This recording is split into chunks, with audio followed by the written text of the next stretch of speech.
Anthony Cortazzo grew up, like so many young athletes, with sports as his main focus in life.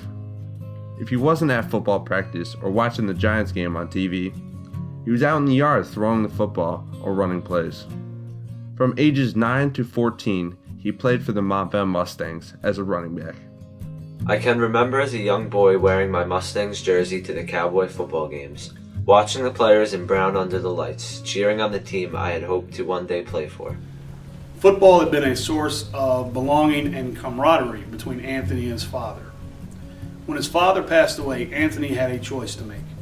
He could retreat from the camaraderie of football and all that it had brought to the relationship with him and his father, or he could embrace football as a means of staying connected with his father. It was from then on that Anthony had made it his goal to be a Cowboy. He believed that through hard work and devotion, he would one day play for the Pascack Hills football team.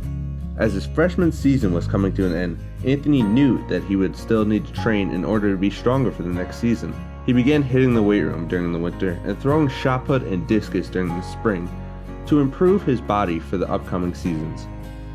As the next few months passed, Anthony began getting stronger, not only as a football player and athlete, but as a student as well. Observing him throughout the school year, one of the things that I think is most notable about Anthony is how he looks out for his friends. He was a positive influence on everyone in the class. If someone said something that wasn't appropriate, he'd be the first to be like, you really shouldn't say that. If someone was poking fun at one of his friends, he'd be the first to defend his friends. Anthony trained hard in the seasons following his junior year. He looked forward to playing football as a senior. However, that all changed on March 19, 2014. Student collapses on the track at a New Jersey high school, no pulse, and he was not breathing.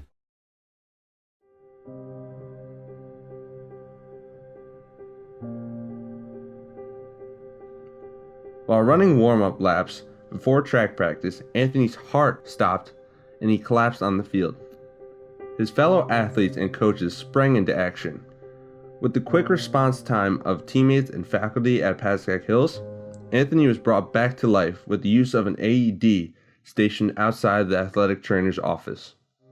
On March 19, 2014, as I was working in my training room after school with several other athletes, a couple of the track members came down and ran in and told me that Anthony had collapsed up on the field.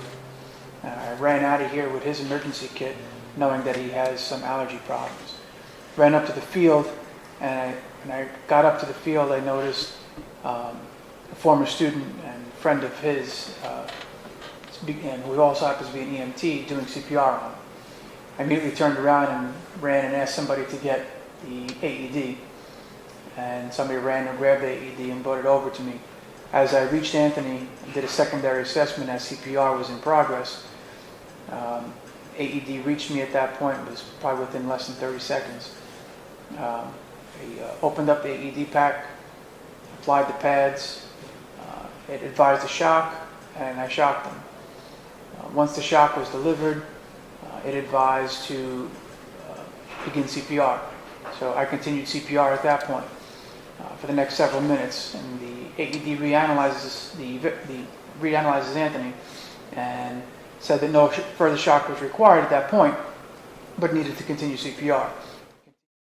Later that day, Anthony was diagnosed with a disease known as anomalous aortic origin of the coronary artery, which meant his heart valves were not all connected to the right places.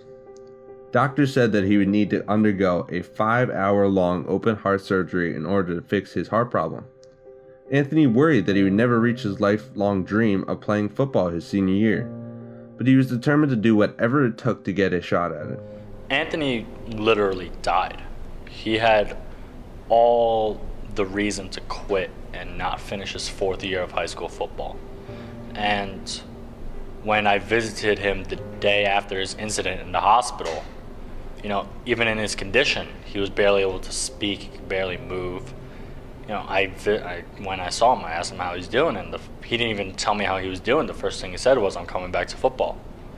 I looked at him, I was like, "What do you mean?" He goes, "Well, I'm coming back to football. I'm going to get over this. I'm going to do whatever I have to do, and I'm going to come back and join you guys." And I didn't know what to think about it, and I didn't know if he was actually going to stick with his word. And when I see him on the sidelines during practice, I knew, he is truly dedicated to this sport, and he loves everything about it. He was always known as one of the toughest kids on the team and never gave up on anything he did on or off the field. But after the incident, we were pretty shocked, and we knew it would be a huge blow to the team if he weren't able to come back. But when he was able to tell us that he would have a chance to be back on the field with us, we knew that none of the other players could complain about a bump or a bruise at any point in time, because we knew Anthony was coming back from pretty much being pronounced dead and fighting his way back onto the field to be with his brothers one more time. In later months, Anthony's story of overcoming the odds and surviving a severe heart problem flooded local news stations and proved to everyone that Anthony was not going to be stopped. On October 10th of this past year, Anthony starred in his first game back. The Pascack Hills football team drew a crowd that they have never seen before. I, as Anthony's football coach, heard continuously that Anthony would never play football again. I heard that continuously from everyone else involved. I'd never heard that from Anthony Cortado. When this situation came about with Anthony being a student that I know really, really well, it was shocking because I have no doubt that day, that whatever happened, that a miracle took place and that Anthony's father was on the other side and sent him back. Anthony first came on my radar. There's a kid who was undersized, not the fastest kid in the world, not the strongest kid in the world, but every practice you'd see the pile would unravel and there would be Anthony Cortado.